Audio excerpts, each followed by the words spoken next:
are the only walking school bus program in Johnson County at this time.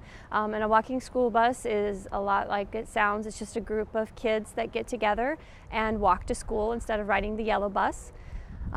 We were approached by the Safe Routes to School program last fall, 2011, to see if our school would be interested in starting up the program, and we jumped right on board, thought it was a great idea, and that's brought us to where we are today. I believe they picked Garner because we have the unique enrollment area of where pretty much all of our kids are within the 2-mile range, so that that's considered walkable to school. We went great last year. We couldn't believe how many kids signed up. Originally it was the plan that we were going to have one route from one neighborhood that was close by, and before we even got rolling, we were up to 5 different routes. So we are open to all Garner students. That anybody who attends Garner is welcome to join, and there's a route for each student. Last year, we just had a spring session. We started right after spring break up until the end of the school year. We started with about 70 kids, and we ended with about 125. So we ended the school year with roughly 20% of our students enrolled in walking school bus. This year, we're running a fall and spring session, so we're running September 5th to November 2nd, and then again March 27th to May 24th. This year we have about 160 kids signed up at this time, and so with our higher school enrollment and with those numbers, we're at 30% of our students enrolled in the walking school bus this year. If a student wants to join the walking school bus, they need to take a permission slip home to their parents, and we need to get the parents' permission, and then we also ask the kids to take responsibility for their actions and on the walking school bus, and we have a student pledge that we ask each student to sign that says that they agree to be a member of the walking school bus, they agree to respect their other walkers, other people's property, and the drivers, and that they will follow the rules and be safe. We're very fortunate that the City of North Liberty has been open to hearing our parents' concerns, our safety concerns. We have 2 routes that cross Highway 965 twice a day, and that was a big concern for our parents from the very beginning, and the city has been very open to listening to our concerns and coming up with solutions that are agreeable to everybody. So the city has repainted a lot of the crosswalks that we use heavily as a reminder to the drivers that they need to yield to pedestrians when they're in a crosswalk, and just to kind of remind them where those crosswalks are throughout town. One of the things that the city has done for us to help with alleviate our safety concerns with crossing 965 is that there was an override switch installed on the 965 southbound lights. There's a small key that they gave us, and when we approach the stoplight, we can turn a switch and it runs a cycle, and then it makes all 4 stoplights go red for about 60 seconds. And that gives us enough time to get our students safely across and not worry about drivers, maybe trying to make a turn when kids are still in the crosswalk, or just trying to beat a light to get ahead a little bit. So we're really excited about that, and we just got that this morning, so we're still working out how we're gonna work that into our routes, but very excited. We are very lucky that we have a group of very dedicated parents that sign up to drive. We do ask our parents to volunteer when they're able to. All drivers must pass a background check through the school, and then there's a short training that we require them to go through as well. We have a very good pool of parent volunteers who come out and are very dedicated to the program. We're really trying to focus this year on bringing our community into the walking school bus. I've been in touch with different service organizations in the area. A lot of them have expressed interest in our program, want to hear more about it, and so we're trying to get different, maybe some small businesses, like service organizations and things, to come out and walk with us. And it's a great way just for our community as a whole to be involved in the lives of our kids and do a service to your local school. The walking school bus is very grateful to the University of Iowa Community Credit Union for agreeing to be our premier sponsor this year. With their generous donation, we've been able to to buy the supplies that our drivers need, first aid kits for our drivers to carry, these great t-shirts that identify the drivers to our kids, incentive prizes for our kids. Every single student who signs up for Walking School Bus gets a reusable water bottle, and many other things. So we're just very fortunate that we have the credit union in our community and that they're willing to support these kinds of healthy initiatives for our kids. As a parent, the Walking School Bus means to me that my kids have an extra opportunity for some physical activity in their day that maybe they wouldn't have had otherwise. It also means that I don't have to get in my car and fight traffic and get in the long carpool line to drop my kids off, or in the morning or in the afternoon. It's a way for them to have a little bit extra time with their friends, to socialize and have fun and talk about what they want to talk about, because at school they need to be learning and they need to be focused. So this just gives them a little bit of time in the morning to exercise, wake up their brains, maybe get their sillies out, and then in the afternoon it just kind of helps them decompress a little bit before they get home and maybe start up some homework.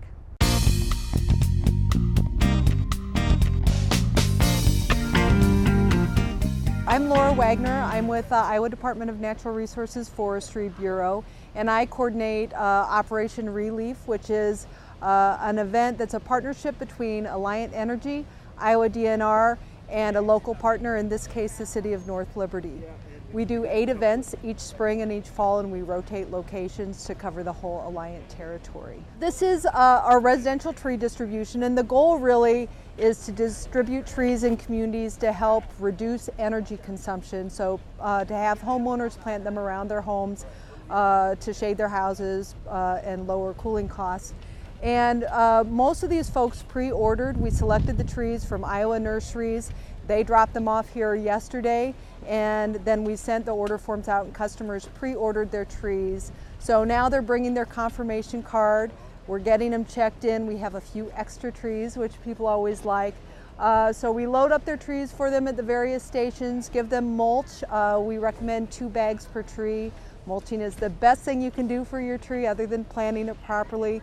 And then we'll also have a tree planting and care workshop, and our district forester, again with the Iowa DNR Forestry Bureau, Mark Vitosh, will be giving that tree planting and care demonstration. Most folks unwittingly plant their trees incorrectly, and that can lead to early mortality. So he's going to show them how to plant them correctly. Most of the trees are what we call shade trees. So they grow 40 to 60 foot tall, and they provide the most benefit to folks in terms of energy consumption reduction, but also in terms of stormwater runoff reduction, carbon sequestration, filtering water, so we have higher water quality. So all of those things, the bigger the tree, the bigger the impact.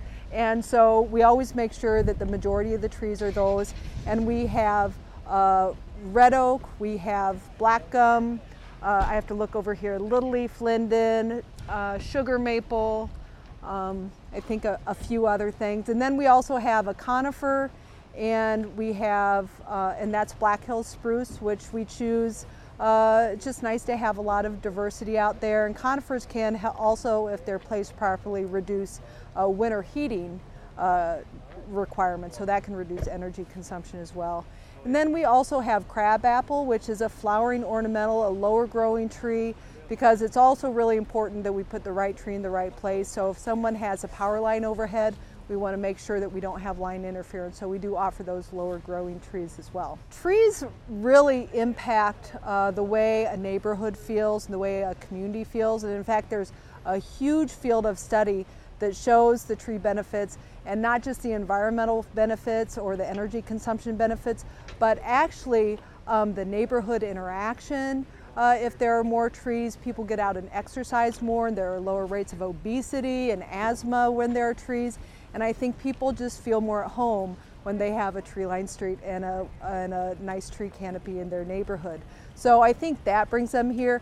Another big thing that brings them here specifically is that Alliant, of course, pays for a portion of these trees. So they're getting these landscape trees, which are in 7-gallon pots, and they're anywhere between 6 and some of them are 10 foot tall, for $25, which is an absolute great purchase. If you went to a local retail store, they'd cost between $100, some even $200 a tree. I would just encourage folks to purchase trees and plant them properly. To get the most energy efficiency, it's really best to plant on the east and west side of your house within 30 feet. That gives us the most shading, and of course that's what does the cooling so that we don't have to run the air conditioners so much. But trees, of course, provide so many more benefits besides that. And if folks want to participate in this program, we still have 5 more events this fall all over the Alliant territory, and they can download an order form at the Alliant Energy website.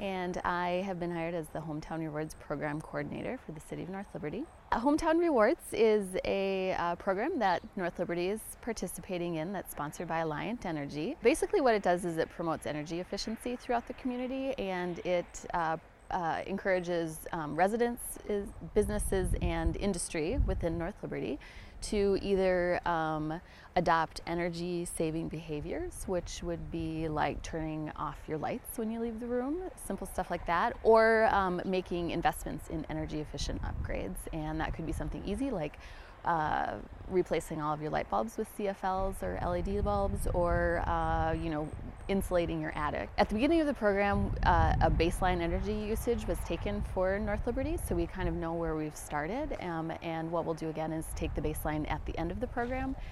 If North Liberty has been successful in reducing energy usage, then we will earn a cash reward from Alliant Energy that would go to one of 3 potential community projects. 3 projects that we potentially could be doing would be upgrading current trail lighting at Liberty Center to LED light, installing an energy efficient splash pad at a North Liberty park, or installing energy efficient lighting at the Penn Meadows ball fields. Well, there's 3 easy ways that residents can help support North Liberty's Hometown Rewards program. One, they can take an energy saving pledge, and this pledge just asks you to think about and hopefully do energy saving behaviors in your home. The pledge can be found online at alliantenergy.com/North Liberty.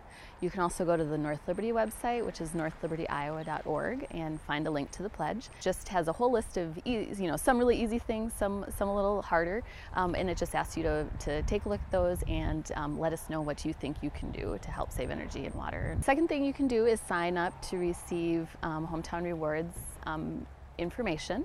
We have an e-newsletter that's going out every month, and you'll also receive information about upcoming events. And then the last thing you can do is attend a free workshop.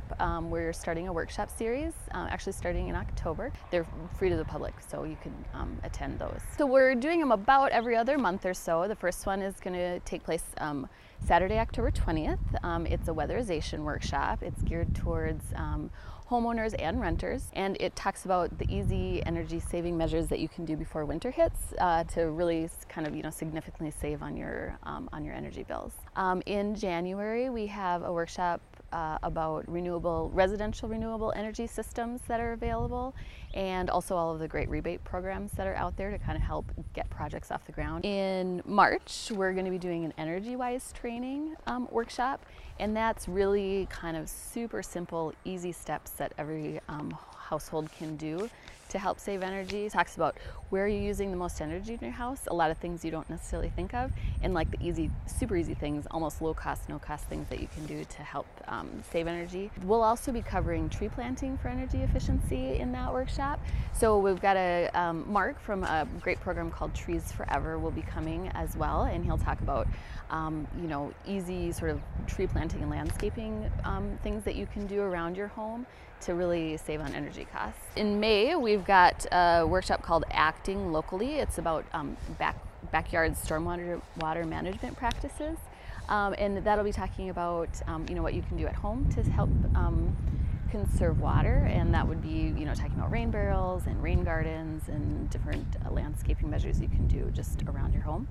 And then the last one would be in July of 2013, and that's going to be a composting and recycling workshop. One other thing that I'll mention is that we're currently looking for information on from North Liberty residents or businesses that are currently practicing sustainable measures either at home or at work. I know there's lots of great things happening out there, and a lot of people are already doing these things. And so we're just looking for people to share their stories. We'd like to highlight kind of what you're doing in hopes that we can inspire others to do the same things and help us meet our Hometown Rewards goals. If they want to share a story, they can either email me or give me a call.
The rec center's pretty busy with events for Halloween. It's probably the holiday that we get most involved with. We have our annual hay rack ride, pumpkin carving class. Our haunted happenings will be going on, and we can touch on each of those a little bit. The hay rack ride is going to be on October 12th this year. If there's a rain date, it will be the next Friday, the 19th. It is something that we require everybody to register for. We do have a registration limit of 500 people, and we're sitting at about the first week of September right now, and we're probably about 100 to 125 people registered already. So my guess is it'll be filled by the first week of October. We have treats for the kids. There's a Obviously the Hayrek ride, will be showing some small movies throughout the evening. The ride itself lasts about 20 minutes. We'll have hot chocolate, apple cider, a big bonfire, as long as we get a little bit more rain and it doesn't stay so dry, but those will be some of the things we have going on. Haunted Happenings this year is going to happen for sure, but exactly how it's going to happen, we're not sure. With the construction going around the facility, the entrance to the building may or may not be closed, which means we may have to come in the north side of the building, which is where our maze usually is.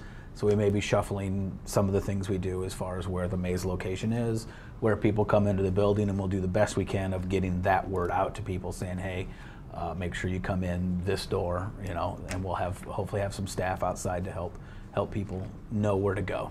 It'll still be a lot of fun. We'll still have all the games, all the prizes, the thousands of pieces of candy, the thousands of little plastic spiders. Kids coming in their costume, we encourage that. It's just a small fee at the door for the bag of candy. There's also a spooky swim that same night, both nights during Haunted Happenings, that you can come in and swim in your costume. The lights are turned down low down in the pool, and they do some decorating down there as well to kind of liven it up a little bit. Dive in, put your Batman costume on and dive in. Pumpkin painting and carving is Saturday, October 6th. We supply all the paint and the pumpkins and everything like that. Again, that is something that we require people to register for. The deadline for registration is the 28th of September. They can go to the city website, which is northlibertyiowa.org. Go to city services up at the top of the page and go to the recreation page. From there you'll find a link that says active, log in, go. You can register on that, and you can always stop in here at the rec center and do it as well.